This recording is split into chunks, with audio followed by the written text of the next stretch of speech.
Walaupun drakor Mr. Queen yang rilis tahun 2020 ini dibaluti dengan unsur fantasi dan komedi, ternyata mengusung kisah nyata raja yang paling lemah dalam sejarah Joseon, yaitu Cheoljong. Yi Byeon, nama asli Cheoljong, lahir dari cabang keluarga kerajaan yang terpinggirkan. Keluarganya diasingkan ke Ganghwa-do, hidup sebagai petani kismin. Sehari-hari ia hanya menggarap sawah dan belajar membaca secara otodidak. Takdir berubah drastis tahun 1849 ketika Raja Heonjong wafat tanpa meninggalkan pewaris. Dalam keadaan krisis, para pencari pewaris tahta menemukan Yi Byeon sedang mencangkul di sawah.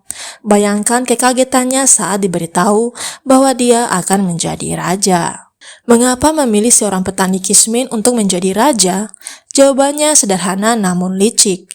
Ratu Jeongsun dan klan Andong Kim sengaja mencari seseorang yang mudah dikendalikan.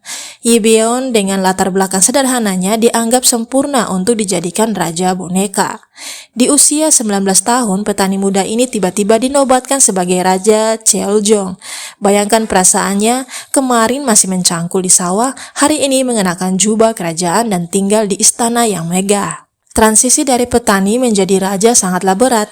Cheoljong hampir tidak memiliki pendidikan formal dan bahkan kesulitan membaca dokumen kerajaan. Kekuasaan sebenarnya berada di tangan Ratu Jeongsun dan klan Andong Kim yang mengontrol segala kebijakan penting. Sadar akan posisinya sebagai boneka, Cheoljong menghabiskan waktunya menulis puisi sederhana, berkebun di taman istana, dan berusaha memahami urusan kerajaan.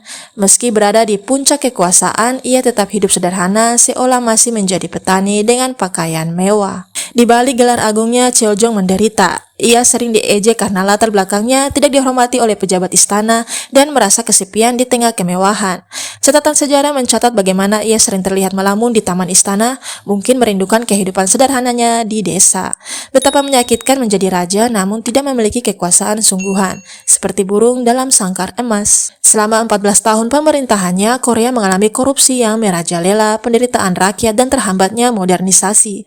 Meski begitu, diam-diam Cheoljong mencoba membantu rakyat miskin dan mendukung reformasi kecil-kecilan. Tahun 1863, Cheoljong wafat di usia muda 32 tahun tanpa meninggalkan pewaris laki-laki. Kata-kata terakhirnya sangat menyentuh, "Maafkan aku rakyatku, aku tidak bisa berbuat lebih banyak untukmu." Kisah Cheoljong menjadi peringatan tentang bahaya manipulasi kekuasaan dan korupsi politik. Menariknya, dalam drama Korea Mr. Queen, karakter Cheoljong ditampilkan sangat berbeda sebagai pemimpin cerdik dengan elemen romansa dan politik yang kompleks, jauh dari catatan sejarah aslinya. Kurang lebihnya informasi yang saya share ini silahkan di komen guys.